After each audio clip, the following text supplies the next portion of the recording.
아멘. 시작. 모든 지킬 만한 것 중에 더욱 내 마음을 지키라. 생명의 근원이 이에서 나니라. 제가 다시 한번 공격해 드릴게요. 모든 지킬 만한 것 중에 더욱 내 마음을 지키라. 이 마음에서 생명의 근원이 난다라고 말씀하고 있습니다. 이 말씀을 가지고는 주님께서 우리에게 주신 은혜를 기대합니다. 잠깐 기도하고 말씀 듣도록 하겠습니다. 참 좋으신 아버지 하나님, 오늘 주님의 귀한 말씀을 듣기를 원합니다. 이 시간 저희들 가운데 임재하시사 역사해 주셔서 이 말씀이 들려질 때 깨닫는 은혜를 허락해 주시옵소서. 그래서 주님께서 허락하신 이 땅의 삶, 저희가 정말 마음을 지키고 생명을 얻을 수 있는 놀라운 역사가 저희들 가운데 임하게 하여 주시옵소서. 존귀하신 예수님 이름으로 기도합니다. 아멘. 네, 제가 지금 계속 복음 강의를 하고 듣고 있는데요. 복음의 가장 기본적인 게 뭐라고 그랬죠? 복음, 그리고 믿음, 마음이라고 했어요. 그죠? 복음, 믿음, 마음. 복음을 믿는데 어디에까지 믿어야 되냐? 머릿속에 직접 동의가 아니라 마음으로까지 믿어야 이게 진정한 믿음이다라고 말씀을 드렸습니다. 그렇죠? 그래서 믿음은 내용이라고 한다면 이 마음은 이 내용을 담는 그릇이다라고 얘기했어요. 그런데 이 마음이 부패되어 있다 그랬죠. 에레미야서 17장 9절에 인간의 마음이 심히 부패되어 있다라고 했어요. 그렇기 때문에 이 마음이 부패되어 있기 때문에 이 믿음을 온전히 우리가 담아낼 수가 없어요. 그래서 우리가 온전한 믿음을 갖기 위해서는 이 부패한 마음이 회복이 되어야 된다는 얘기죠. 새 마음이 돼야 된다는 얘기예요. 새로운 피조물이 되어야 되고 거듭난 자가 되어야 된다라고 하는 것이. 그래야만 이 믿음을 온전한 믿음을 가질 수 있게 되고, 그리고 온전한 믿음을 가져야만 우리가 제대로 된 구원을 받을 수가 있다라고 하는 것이에요. 가장 중요한 게 복음, 믿음, 마음, 이 세 가지 기본 개념을 우리가 정확하게 알아야 되는데, 오늘 우리가 볼 것은 바로 이 마음 부분입니다. 이 마음 부분이 참 중요해요. 그래서 지금 나누고 있는데, 여러분 이 시간을 통해서 과연 내가 온전한 믿음을 내 마음에 담아내고 있는지를 자기 스스로를 점검하는 그런 시간을 가졌으면 참 좋겠어요. 아멘. 자, 마음이 참 중요한데 내 마음을 내가 알 수가 있을까요? 우리는 잘 몰라요. 그죠? 우리는 내 마음 나도 몰라라고 얘기하는데, 아니요. 자신 마음을 아는 건 그렇게 어렵지 않아요. 내 보물이 있는 곳에 내 마음이 있다라고 얘기했어요. 그죠? 자기 마음을 어디 은밀한 곳에 두었는지 누구보다도 자기가 다 잘 알아요. 그래서 오늘 말씀을 통해서 내 마음을 지금 어디에 두고 있는지, 하나님께 두고 있는지, 아니면 여전히 세상 가운데 두고 있는지 우리 자신을 스스로 점검해 보기를 원합니다. 아멘. 우리가 상대방의 마음을 알려면 어떻게 마음을 알 수가 있을까요? 내 마음 나도 모르는데 상대방의 마음을 내가 어떻게 알 수가 있을까? 라고 생각하죠. 같은 부부지간 20년, 30년, 50년을 같이 살아도 그 부부의 마음을, 배우자의 마음을 알 수가 있을까요? 없을까요? 연구하고 탐구하고 해서 알아지는 것이 아니다라고 하는 것이에요. 그죠? 저 인간은 도대체 어떻게 된 인간인지 아무리 생각해도 내가 알 수가 없다는 말 가끔가다 하잖아요. 그죠? 연구하고 탐색한다고 해서 상대방의 마음을 알 수 있는 것이 아니에요. 알 수 있는 방법은 뭐예요? 사랑과 관심을 가지고 마음을 공유할 때, 공유가 뭐예요? 내 마음이 저의 마음이 되고 저의 마음이 나의 마음이 되는, 이렇게 공유할 때 마음을 알 수가 있다라고 하는 것이에요. 우리가 하나님과 인격적인 규제를 나눈다라고 했는데, 하나님과 인격적인 규제를 어떻게 나눠요? 마음과 마음으로 나누는 거죠. 그죠? 마음과 마음을 어떻게 나눠요? 내가 하나님을 사랑하고 하나님께 관심을 가지고 하나님과 마음을 공유할 때, 그 하나님의 마음이 내 마음이 되고 내 마음이 하나님의 마음이 되는 거예요. 내가 역시 목이 터져라 밤새도록 12시간씩 기도하고 봉사하고 분에 넘치는 11조를 하고 헌금하고, 그래서 하나님의 기쁨이 되는 게 아니라 하나님의 마음을 알아주는 자, 하나님의 마음에 합한 자, 이자가 하나님의 기쁨이 된다라고 하는 것이죠. 이런 자가 하나님과 인격적인 교제를 나누는 것이에요. 자, 우리가 하나님의 마음을 알고 또 하나님의 인격적인 교제를 나눠야 되는데, 만약에 하나님을 알지 못한다, 그러면 하나님과 인격적인 교제를 나누지 못한다라고 하면 어떻게 될까요? 그 얘기는 사실 저주라고 얘기할 수가 있어요.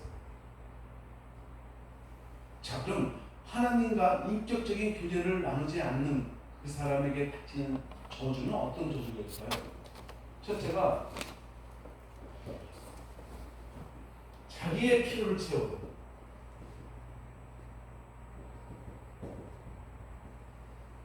주의 일을 해도 그 주의 일을 통해서 자기의 유익을 채운다는 얘기예요. 자기의 필요를 채운다라고 하는 것이에요. 그러니까 자기를 위한 주의 일이야. 내가 그 주의 일에 내가 주인공이 되고 내가 중심이 돼야 돼. 우리 사역자 중에서 이런 사람들 얼마나 많은지 알 수 없어요. 주의 일을 한다고 하지만은 봉사하고 구제하고 선교하고 목사하고 전도사하고 한다고 하지만 그것이 결국 주님을 위한 것이 아니라 자기를 위한 주의 일이 된다는 얘기예요. 자기가 주인공이 된다는 얘기예요. 성남에 가면은 북청동에 선한목재교회라고 있어요. 거기에 유기성 목사님이 한번 이런 말씀을 하시더라고요.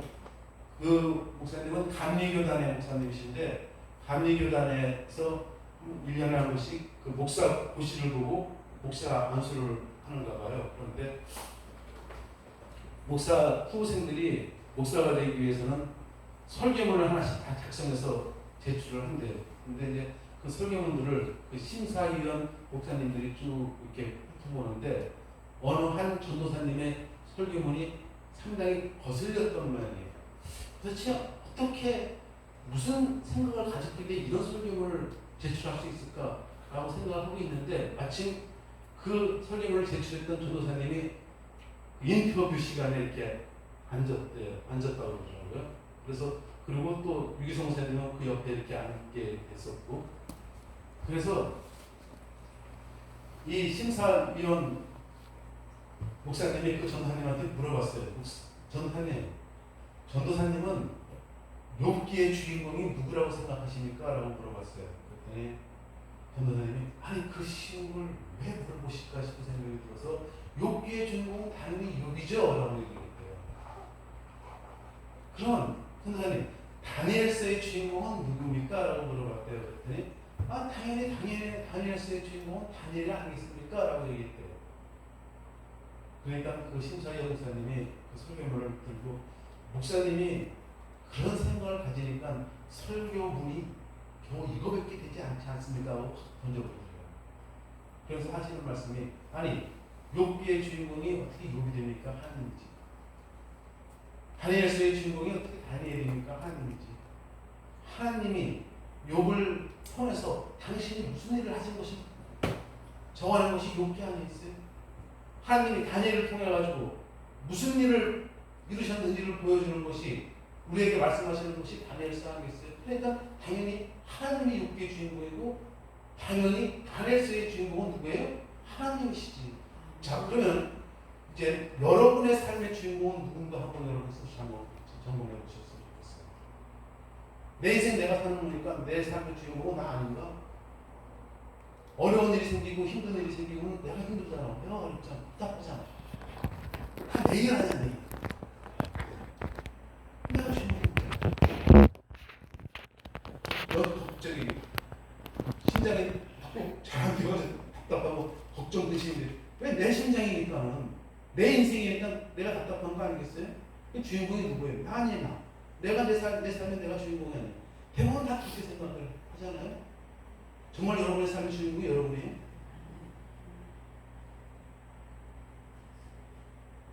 우리의 삶의 주인공은 주님이세요. 우리가 영역 걱정할 필요 없어. 우리 주인이 책임지신, 내가 책임질 일이 아니라는 얘기예요. 그런데 우리는 세상 짐은 지가 다 짊어지는 곳이냐, 무거운 짐을 지고 뭐 태산을 넘어 홍콩 뭐 어디 간다고 오만 가지 인상을 찌그리면서 신앙생활 하잖아요. 그리고 주님 왜 나에게 이런 불행을 허락하십니까? 라고 하면서 막 주님한테 어마어마한 고통만 터뜨리고, 우리 삶의 주인공은 내가 아니라 누구예요? 주님이세요. 주님이 나의 통해서, 나의 삶을 통해서 어떻게 역사하셨는가를 적어내려는 것이 내 삶의 흔적이라고 하는 것이죠. 내가 넘어졌든 자빠졌든 실수를 하고 주님 보시기에 악을 행했다 하더라도 그 모든 과정을 통해서 협력해서 선을 이루시는 분이 주님이세요. 주님이 우리를 이끌고 가신다는 거예요. 내 삶의 주인공은 내가 아니라 누구라고요? 주님이시라는 거예요. 여러분이 정말 선택받은 백성이라면, 거듭나오고 새로운 피조물이라면, 내가 죽고 이제 그리스도가 여러분 안에 사신다라고 한다면 여러분의 삶의 주인공은 누구예요? 주님이세요.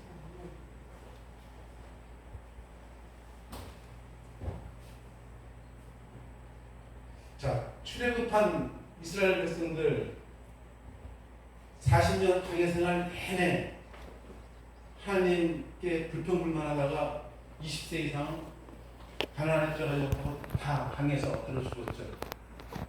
히브리서에서는요, 이스라엘 백성들이 광야 생활 동안에 하나님을 시험했다라고 표현하고 있어요. 시험했다라고.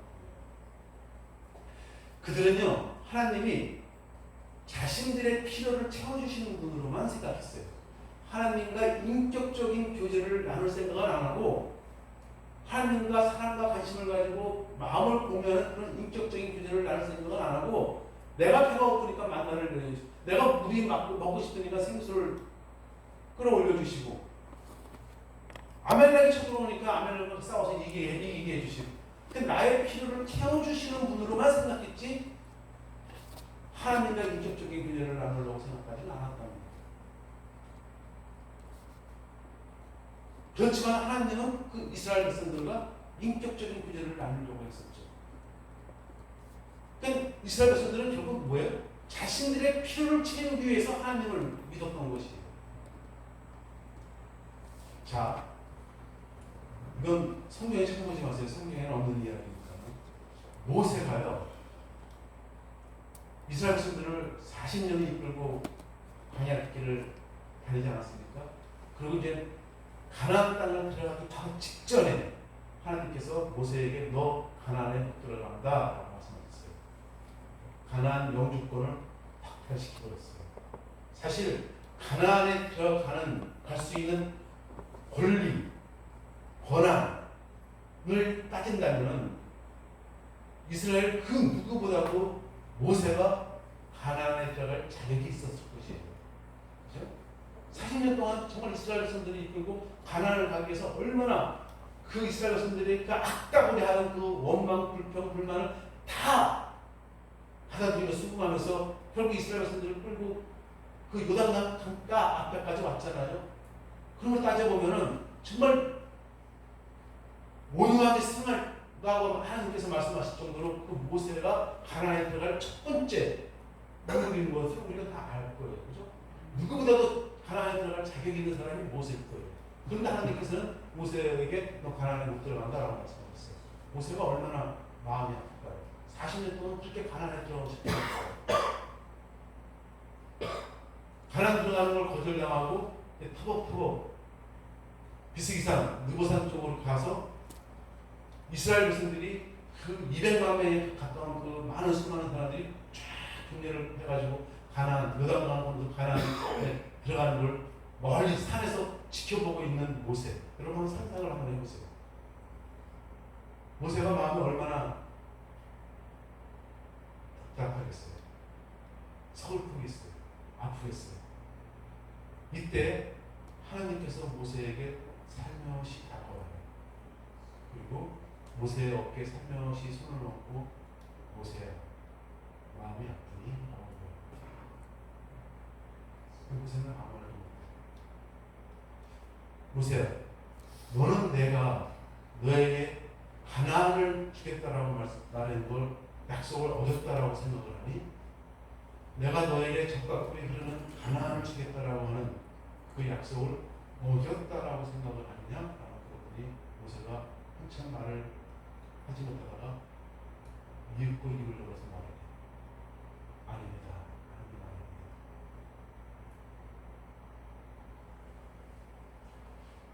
제가 지금 생각해 보니까 40년 밤에서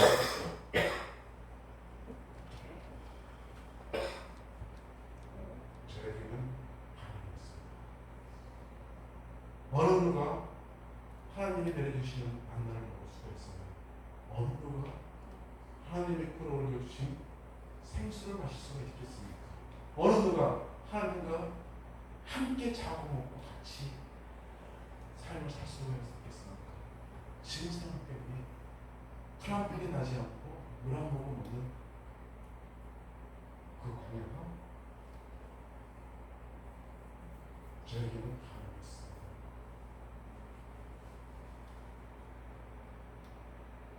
우리는 이 땅에서 우리의 필요를 채워달라고 하는 느낌이 들어요. 근데 정말 우리가 필요한 것은 하나님 그 자신이에요. 어떤 상황 가운데 있다 하더라도 하나님 우리가 함께 하신다는 겁니다. 그것이 적과 꿀이라는 가난일 수밖에 없는 거죠. 궁궐이나 소망이나 내 주에 있는 것이 이루어지나 하늘나라라고 하는 말씀처럼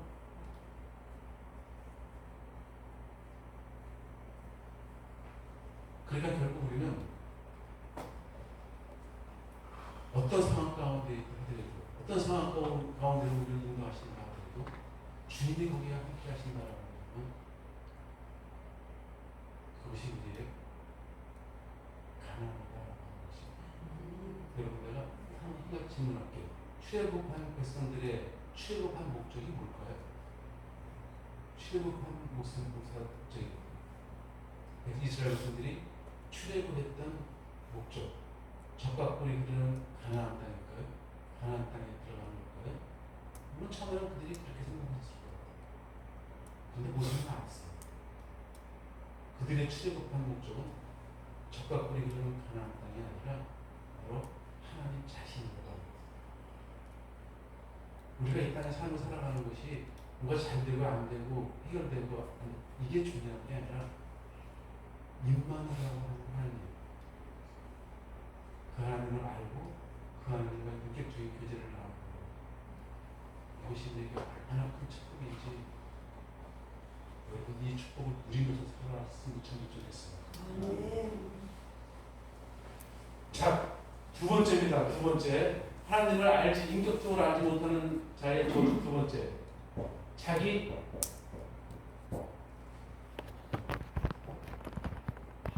아니라 하나님을 이용한다라고 하는 것이죠. 이용하는 것. 하나님을 이용하는 것.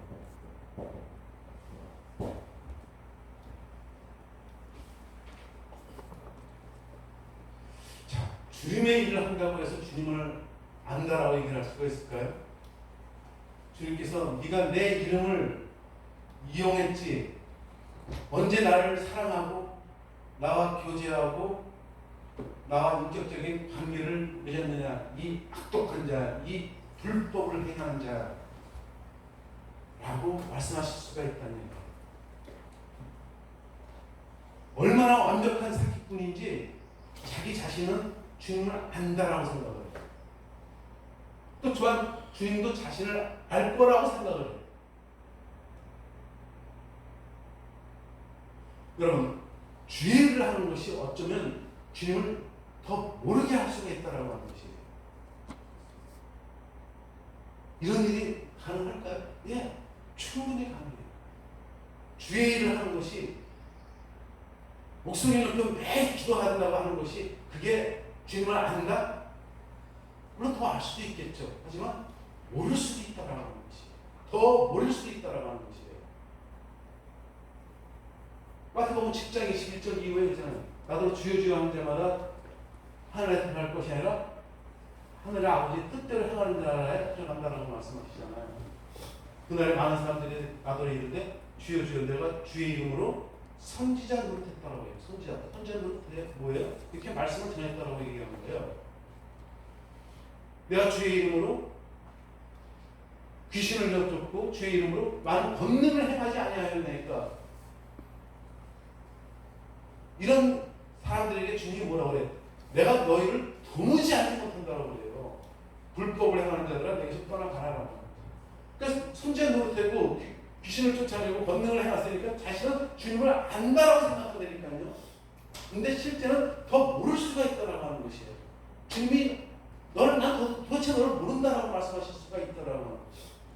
이런 사람들은 주님을 이용을 했지, 주님의 이름을 이용을 해서 뭐 귀신도 쫓아내고 권능도 해놨지 실제는 주님과 인격적인 관계를 나누지 못했다라고 하는 것이에요. 그러면서도 주의 일을 한다고 해요. 이런 사람들이 좋을까요? 아닐까요? 적지는 않은 것 같아요. 자, 이제 마음에 관한 일반적인 진리를 우리가 좀 살펴보려고 해요. 마음에 관한 일반적인 진리. 우리가 배를 만드는 곳에 가면은 조선소라고 그러죠. 한 2번 정도 놀란다고 해요. 첫 번째 놀라는 이유가 멀리서 배를 볼 때는 굉장히 작아 보이는데 조선소에 가까이서 배 만드는 거 보면 배가 생각보다 어마어마하게 커서 놀란대요. 두 번째 놀라는 이유는 그 어마어마한 배를 움직이는 키는 굉장히 작대요. 굉장히 작은 키를 한 회사가 이렇게 움직여가지고 그 어마어마한 큰 배가 이리 왔다 저리 왔다 하는 그것 때문에 놀란다라고 하더라고요. 우리의 삶도 마찬가지입니다. 우리의 삶을 움직이는 것은 뭐냐면 작은 키, 마음이에요. 그 마음에 따라서 그 사람의 삶에 결정이 되고 그 결정된 그 삶에 반응하는 것이 또한 우리의 마음이라고 하는 것이에요.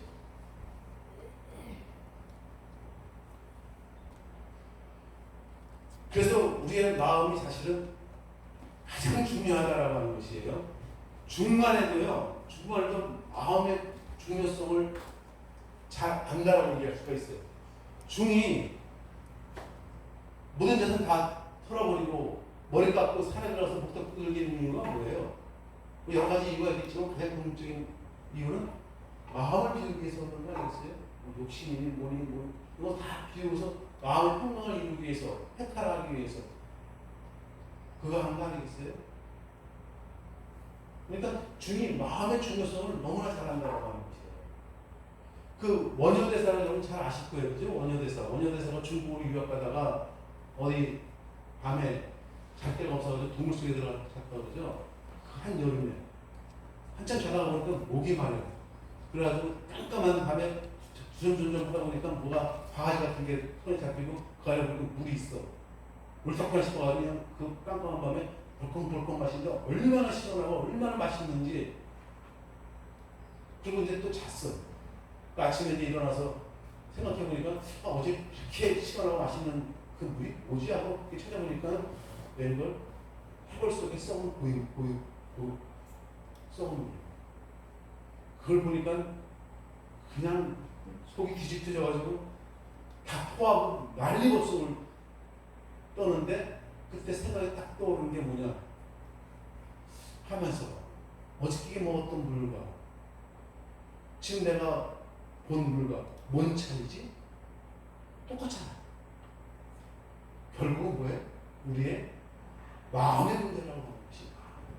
그래서 이 원효대사가 그 길로 중간으로 포기하고 다시 돌아갔다 그러잖아요. 결국 우리의 마음이 중요하다라고 하는 것이에요. 여러분, 성경 끌어안고 목이 터서라고 외치고 쥐어쥐어 한다라고 해서 이 결론을 알 수 있다고 하는 것이 아니에요. 어떤 결론? 상황과 조건이 중요한 게 아니라 마음이 중요하다는 이 결론. 우리는 상황 탓해요. 환경 탓, 조건 탓해. 하지만 상황 조건보다는 마음이 더 중요하다고 하는 거지. 남을 잘 가르치고 대단한 설교를 해도 이 결론에 도달하지 못하는 사람들이 정말 많아요. 상황이 중요한 게 아니라 상황의 문제가 아니라 우리의 마음이 중요하다.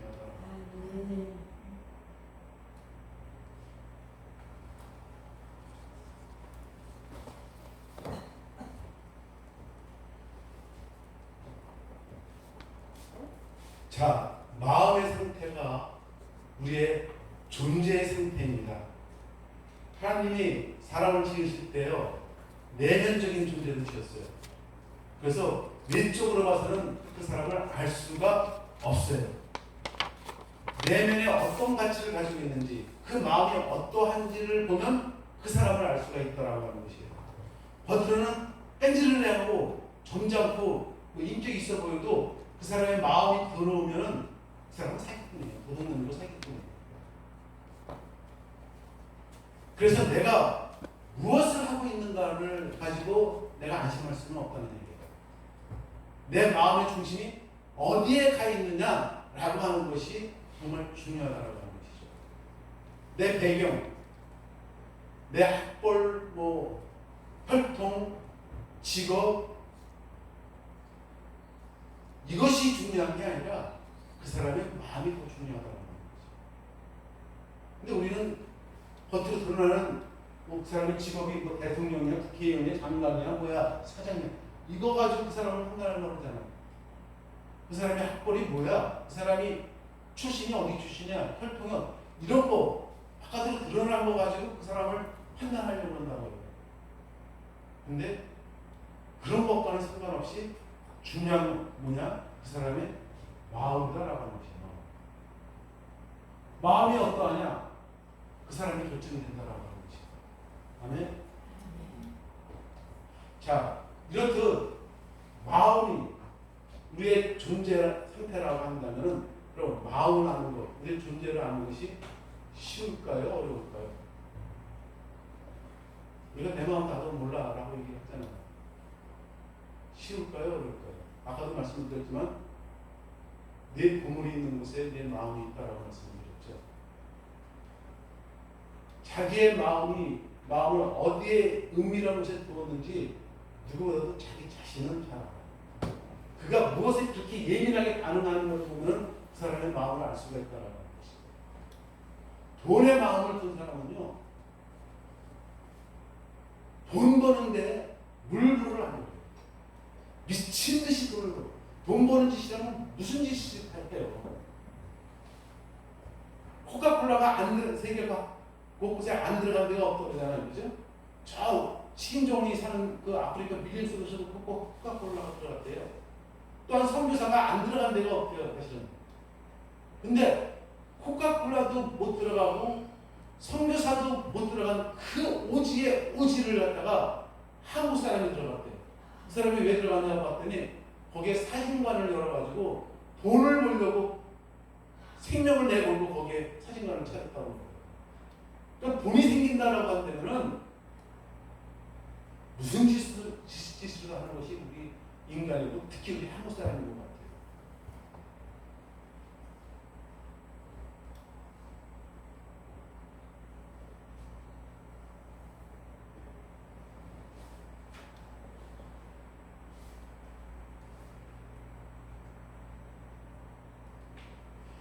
사람이 마음속에 숨길 수 없는 것이 하나가 있는데 그게 뭐냐면 그가 무엇을 사랑하는가라고 하는 것이에요. 무엇을 사랑하면요, 그것을 자기의 마음을 다 주게 돼요. 그렇지 않아요? 무엇을 사랑하는 그것에 마음을 전부 주게 된다라고 하는 것이에요. 그래서 그가 무엇을 사랑하는가를 보면 그 사람의 마음을 알 수가 있다라고 하는 것이에요. 자, 마음은 인생 전체와 우리의 모든 역사를 움직인다라고 하는 것입니다. 마음은 배의 키와 같다라고 얘기했죠. 마음이 우리 삶의 모든 것을 결정하고 또 그 결과에 대해서 반응한다라고 하는데, 똑같은 상황이 돼도 어떤 사람에게는 천국을 경험하고 어떤 사람은 지옥을 경험해요. 똑같은 상황인데 똑같은 상황인데 어떤 사람은 감사와 찬송을 하게 되고 할렐루야 아멘 하는데 또 어떤 사람은 원망, 불만을 터뜨려요. 똑같은 상황인데. 여러분, 여러분의 아들이 아주 큰 병원 원장님이셔, 의사. 그런데 복음 집회에 가서 복음을 받아들이고 뒤져가지고 아빠, 장모님, 엄마, 원사님한테 이렇게 말을 하는 거예요. 나 복음을 제대로 받아들여서 이제 이 복음을 위해서 살겠습니다.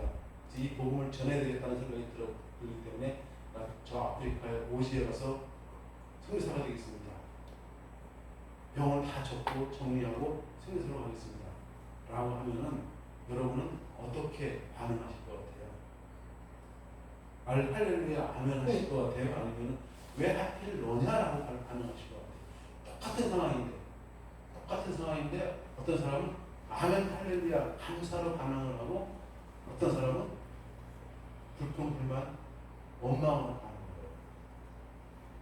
여러분은 어떻게 반응하실 것 같아요? 말을 하지 마세요. 그게 왜 그래? 우리의 마음의 문제라고. 상황은 똑같아요. 우리의 마음의 가치를 어디에 두고 있느냐라고 하는 것에 대해서 이렇게 확실하게 달라진다라고 하는 것이에요. 자, 마음을 잃어버리면요, 다 잃어버린다라고 얘기할 수가 있어요. 마음에 없는 일을 하면은 우리가 굉장히 하기 싫죠, 그죠? 누가 시킨 일, 내가 하기 싫은 일을 하면은 막 짜증이 나지 그냥. 승질이라고 막 그래요. 왜 그럴까요? 일이 힘들어서? 일이 어려워서? 아니요. 마음이 없어서 그래요. 그래서 마음 떠나면 다 떠나는 것이에요. 여기에 선악과의 기회를 푸는 열쇠가 담겨 있는데요. 사단이 선악과를 통해서 노린 것이 있어요. 무엇이냐면 인간의 하나님에 대한 깨끗하고 온전한 사랑을 변질시키는 것이에요. 즉 인간의 마음에서 하나님을 빼버리는 것, 하나님을 떠나는 것, 이것이 선악과를 통해서 사단이 노렸던 것이라고 하는 것이죠. 그래서 마음을 잃어버리면 다 잃어버리는 것이에요.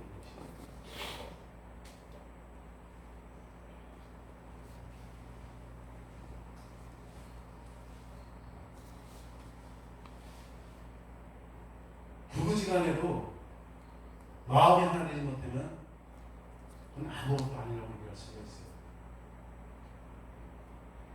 아무리 겉에서 보기에 말짱하다 보이고 인꼬부처럼 보여도 마음이 하나 되지 못하면 그것처럼 불행한 건 없어요. 가장 불행한 게 비극이 뭔지 아십니까? 마음 떠난 사람과 함께 있는 것이 가장 큰 비극이에요. 마음을 빼앗기는 것은요, 생명을 빼앗기는 것과 마찬가지고, 마음을 빼앗기는 것은 자기의 전물을 빼앗기는 거랑 마찬가지예요. 마음을 얻는 것은 그 사람의 전물을 얻는 거랑 마찬가지라는 것이죠. 자, 오직 우리에게는 하나의 마음만 존재합니다.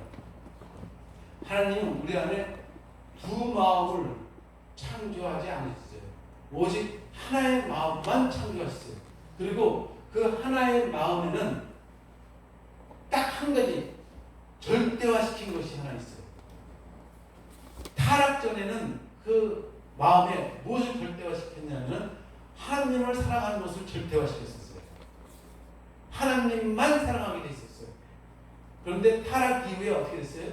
그 하나님이 떠난 자리에, 타락 후 하나님이 떠난 자리에 다른 절대화시킨 것이 반드시 하나가 있게 돼요.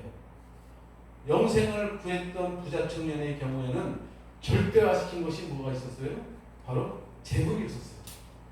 영생보다는 재물을 부자 청년은 절대화시켰다라고 하는 것이죠. 우리 인간은요, 선과 악을 동시에 다 살아갈 수는 없어요. 영생과 돈을 동시에 사랑할 수 있다 없다? 없어요. 하나님과 세상을 동시에 사랑할 수 있다 없다? 없어요. 그런데 이 부자 청년은 영생과 돈을 동시에 사랑하려고 했었어요. 하지만 예수님께서 내 재산 다 팔아서 가난한 데에 나눠주고 나를 따르라. 그러니까 너 영생이야? 돈이야? 라고 도전하셨을 때 부자 청년은 결국 뭘 택해요? 아이, 물어보나 마나 영생이죠 라고 입술로는 얘기할 수 있을 수 있어도 엎어지는 건 어디로 엎어져요? 돈으로 엎어져요. 그러면 말하는 것이 그 사람의 진심이 아니라 엎어지는 쪽이 그 사람의 전심이라고 하는 것이.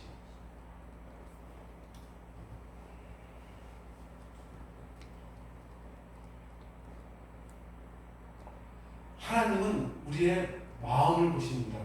아멘. 하나님은 외모나 보이는 것에 속지 않으세요. 하나님의 관심은 우리의 마음입니다. 우리는 내 마음 나도 몰라라고 하지만 하나님은 우리의 마음을 창조하신 분이에요. 우리의 마음을 창조하신 분이 왜 우리의 마음을 모르겠습니까? 근데 우리는 외모에 관심이 있지만은 하나님은 우리의 마음에 관심이 있다고 하는 것이에요. 사람이 외모를 얼마나 잘 꾸미는지 아무리 바빠도 외모는 꾸미죠. 그죠? 네? 왜 이렇게 아무리 바빠도 외모는 꾸밀까요? 사람들에게 금방 반응을 받기 때문에 그래요. 반응이 금방 오기 때문에 그래요. 속은 더럽고 추악하고 엉망진창인데 겉에만 말짱하게 차려입고 씩 웃고 있으면 괜찮은 줄 아니까. 여러분께 한 가지 질문할게요. 하나님께 인정받는 게 더 쉬울까요? 사람들에게 인정받는 게 더 쉬울까요? 하나님에게 인정받는 게 쉬울까요? 사람에게 인정받는 게 더 쉬울까요? 자, 사람들에게 인정받으려면은 몰라도 아는 체를 해야 되잖아요. 그죠? 싫어도 좋은 척을 해야 돼요. 없어도 있는 척을 해야 돼요. 그런데 하나님께 인정받으려면 그런 척을 할 필요가 있을까요? 없을까요? 없죠. 그저 마음의 중심을 가지고 그냥 하나님께 나가면 되잖아요. 하나님 저 몰라요. 하나님도 아시잖아요. 저 무식한 거 아시잖아요. 저 돈 가지고 없는 거 알잖아요. 저 이거 싫어하는 거 제 마음을 창조하신 주님 아시잖아요. 그렇게 마음 중심을 가지고 하나님께 나가면 되잖아요. 이게 더 쉬워요? 아니면 척을 해야 하는 게 더 쉬울까요?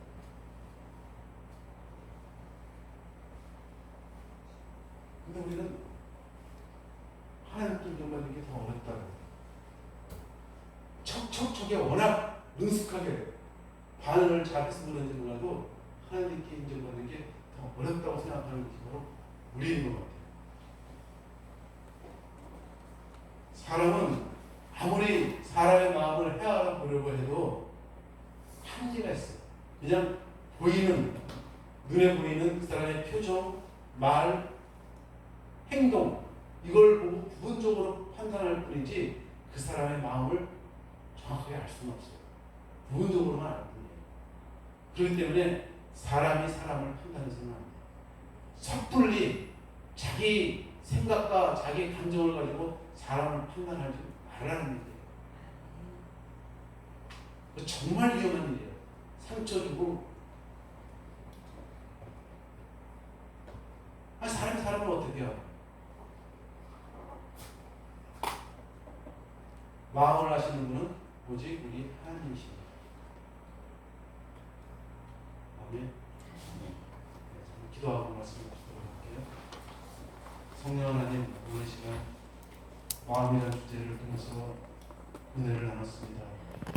저희 마음을 창조하시고 저희 마음을 잘 아시는 분이 외모를 보지 않으시고 마음을 보지 않으시고 저희 마음을 헤아리사 위로가 필요한 자에게 위로를 허락하시고 책망이 필요한 자에게 책망을 보여주시옵소서. 그래서 온전히 주님 앞에 온 마음으로 깨끗하고 순전한 마음으로 주님 앞에 설 수 있는 저희들도 될 수 있도록 주님 은혜를 허락해 주시옵소서. 존귀하신 예수님 이름으로 기도했습니다. 아멘. 네, 우리 찬송 400